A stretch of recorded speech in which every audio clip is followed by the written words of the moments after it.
Assalamualaikum warahmatullahi wabarakatuh. Hai sahabat muslim, apakah kalian pernah berpikir tentang bagaimana terbentuknya alam semesta ini? Ada berbagai macam teori tentang terbentuknya alam semesta, seperti teori Big Bang. Tetapi, bagaimanakah Al-Quran dan hadis menjelaskan tentang ini? Pada kesempatan ini, Safari Islam akan membahasnya. Berikut penjelasannya. Sebelum lanjut, jangan lupa tekan tombol subscribe, like, dan komen video ini agar kita dapat terus berbagi informasi tentang Islam. Langit dan bumi, atau yang biasa kita dengar dengan sebutan alam semesta, merupakan bukti tanda kebesaran Allah Subhanahu wa Ta'ala. Semua tercipta dengan sempurna, dan mengimani semua ciptaan Allah Subhanahu wa Ta'ala merupakan salah satu cara menambah keimanan kita sebagai muslim. Dalam Al-Quran, Allah Subhanahu wa Ta'ala menjelaskan proses penciptaan langit dan bumi, seperti yang tertuang pada Quran Surah As-Sajdah ayat 4. Allah berfirman, Allah yang menciptakan langit dan bumi dan apa yang ada di antara keduanya dalam 6 masa. Kemudian dia bersemayam di atas ars. Bagimu tidak ada seorang pun penolong maupun pemberi syafaat. Maka apakah kamu tidak memperhatikan? Pada surat tersebut dijelaskan bahwa Allah menciptakan langit dan bumi selama 6 hari. Meskipun para ulama berbeda pendapat mengenai 6 hari masa penciptaan langit dan bumi, tetapi mayoritas ulama menyatakan bahwa yang dimaksud dengan 6 hari adalah ukuran hari-hari biasa.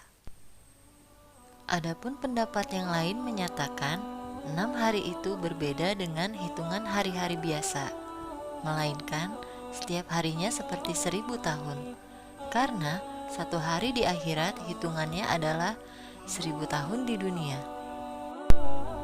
Dan berdasarkan hadis yang diriwayatkan oleh Abu Hurairah radhiyallahu anhu, Nabi menggenggam tanganku dan bersabda, Allah yang maha agung dan mulia menciptakan tanah atau bumi pada hari Sabtu, menciptakan gunung-gunung di atasnya pada hari Ahad, menciptakan pepohonan pada hari Senin, menciptakan sesuatu untuk kemaslahatan hamba-hambanya pada hari Selasa, menciptakan cahaya pada hari Rabu, menyebarkan hewan-hewan ternak pada hari Kamis, menciptakan Adam alaihissalam pada hari Jumat setelah asar, dan merupakan ciptaan Allah yang terakhir, yang diciptakan di akhir-akhir waktu pada hari Jumat antara asar menjelang malam. Hadis riwayat Muslim. Dan dalam hadis yang lain meriwayatkan dari Abu Hurairah radhiyallahu anhu, Nabi Shallallahu Alaihi Wasallam bersabda, bisa kalian perhatikan apa yang diberikan Allah sejak Dia menciptakan langit dan bumi, dan apa yang berada di tangannya sama sekali tidak berkurang, dan arsy-Nya berada di atas air. Hadis riwayat Bukhari.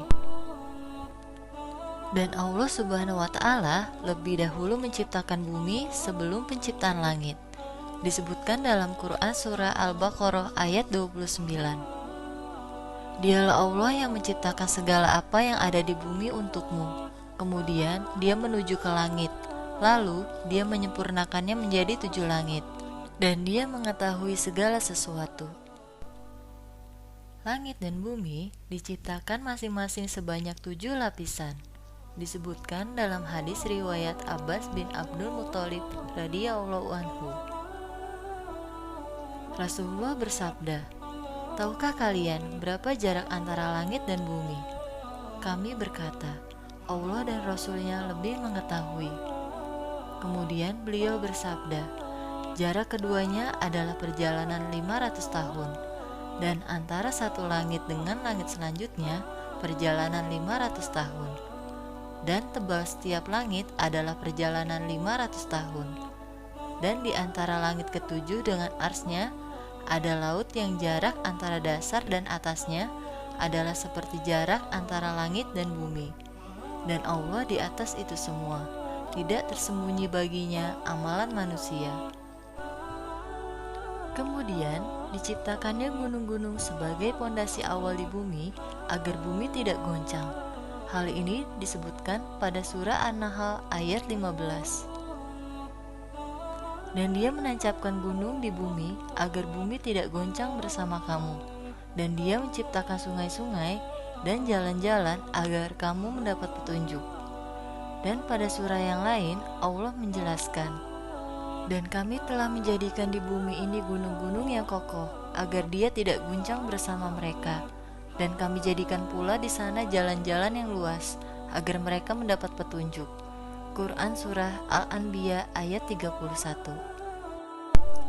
Lalu selanjutnya diciptakannya pepohonan untuk memberikan manfaat dalam kehidupan manusia sebagai sumber makanan dan berbagai macam manfaat lainnya.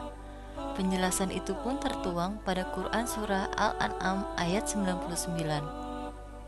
Dan dialah yang menurunkan air hujan dari langit. Lalu kami tumbuhkan dengan air itu segala macam tumbuh-tumbuhan.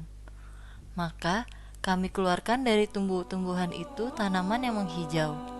Kami keluarkan tanaman yang menghijau itu butir yang banyak.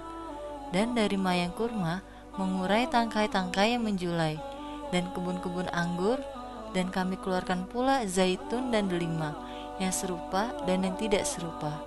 Perhatikanlah buahnya pada waktu berbuah dan menjadi masak.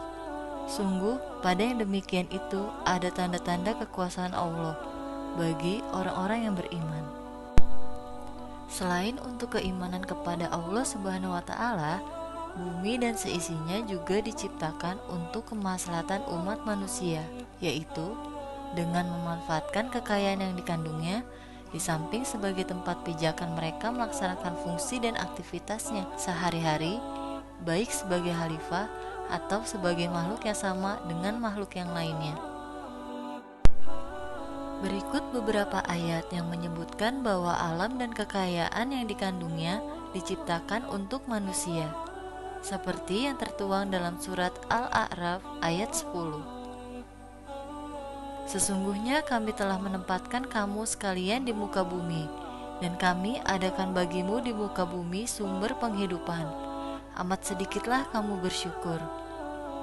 Dan dijelaskan juga dalam surah Al-Jasiyah ayat 13. Dan dia menundukkan apa yang ada di langit dan apa yang ada di bumi untukmu semuanya sebagai rahmat darinya. Sesungguhnya pada yang demikian itu benar-benar terdapat tanda-tanda kekuasaan Allah bagi kaum yang berfikir.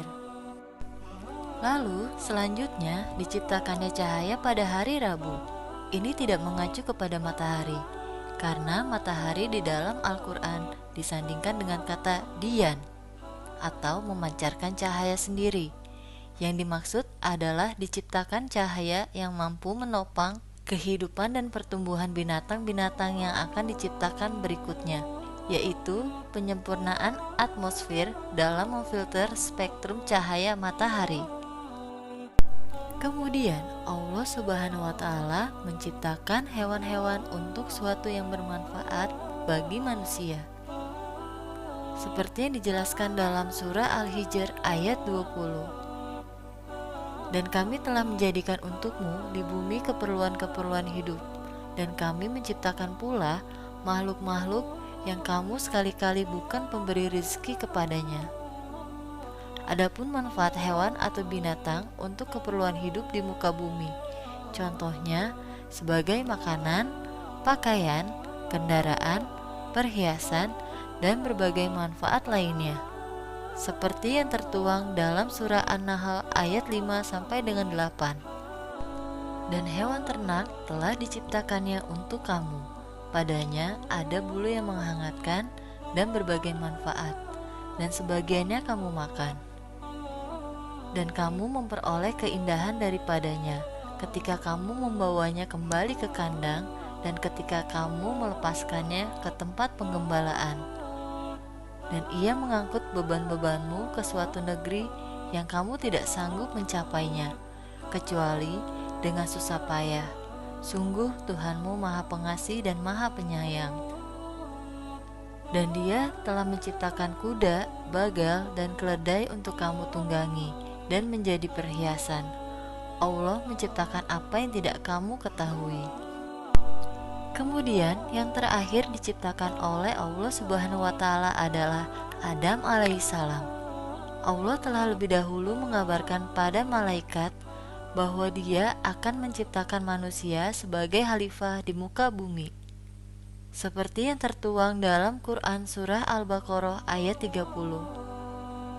Dan ingatlah ketika Tuhanmu berfirman kepada para malaikat, Aku hendak menjadikan khalifah di bumi. Mereka berkata, Apakah engkau hendak menjadikan orang yang merusak dan menumpahkan darah di sana, sedangkan kami bertasbih memujimu dan mensucikan namamu? Dia berfirman, Sungguh aku mengetahui apa yang tidak kamu ketahui. Itulah penjelasan terciptanya langit dan bumi yang tertuang dalam Al-Quran dan hadis, bahwasannya alam semesta ini diciptakan oleh Allah Subhanahu wa Ta'ala dengan sangat sempurna, dan Allah yang maha besar, apapun yang dikehendakinya tidak ada yang tidak mungkin, termasuk penciptaan alam semesta ini.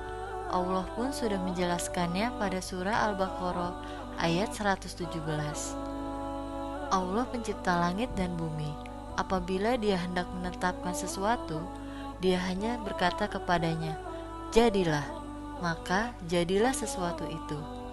Dan dari bukti-bukti ini sudah tidak diragukan lagi bahwa Allah Subhanahu wa Ta'ala adalah satu-satunya Tuhan yang memiliki alam semesta ini. Semoga informasi tersebut dapat bermanfaat bagi kita semua dan menjadi sebuah jalan untuk menambah keimanan kita. Amin. Assalamualaikum warahmatullahi wabarakatuh.